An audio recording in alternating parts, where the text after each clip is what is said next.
Hello friends, அனைவருக்கும் வணக்கம். இன்னைக்கு ஆகஸ்ட் 20, 2026 இன்னைக்கு தமிழ்நாட்டில் பிராய்லர் கறிக்கோழி விலை எவ்வளோ இருக்குன்னு ஃபுல்லாக பார்க்கலாம். இன்னைக்கு குறைஞ்சபட்ச விலைன்னு பார்த்தா 104. அதுவும் எங்கெங்கே இருக்குன்னு பார்த்தா திருப்பூர் ரேட் 104, அதிகபட்ச விலைன்னு பார்த்தா கடலூர், பாண்டிச்சேரி, கள்ளக்குறிச்சி. இன்னைக்கு எந்தெந்த மாவட்டத்தில் எவ்வளோ ரேட்டு ஒரே நிமிஷத்தில் ஃபுல்லாக பார்க்கலாம் வாங்க. டாப் ரேட்டுன்னு பார்த்தா கடலூர், பாண்டிச்சேரி, கள்ளக்குறிச்சி 120. அடுத்ததான் 119 ரேட் சேலம், நாமக்கல், சிவகங்கை, ராமநாதபுரம், வேலூர். இதுக்கு எல்லாமே 119. நெக்ஸ்ட்டாக நம்ம பார்க்க போகிறது 118 எங்கன்னு பார்த்தா தேனி, திண்டுக்கல், திருச்சி 118. அடுத்து தான் 116 ரேட்டு தஞ்சாவூர், நாகப்பட்டினம், திருவாரூர், மயிலாடுதுறை, சென்னை 116.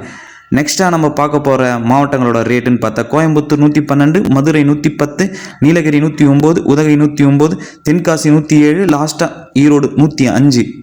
மொத்தத்தில் இன்னைக்கு குறைஞ்ச ரேட்டுன்னு பார்த்தா திருப்பூர் மாவட்டம் தாங்க. இது மட்டும் இல்லாமல் உங்கள் மாவட்டத்தில் இன்னைக்கு பிராய்லர் கறிக்கோழி விலை எவ்வளோ ரேட்டுன்னு மறக்காமல் கமெண்ட்டில் சொல்லுங்கள். இந்த தகவல் உங்களுக்கு பிடிச்சிருந்தா எல்லாருக்கும் ஷேர் பண்ணுங்கள், சப்போர்ட் பண்ணுங்கள் நண்பா. தேங்க்யூ.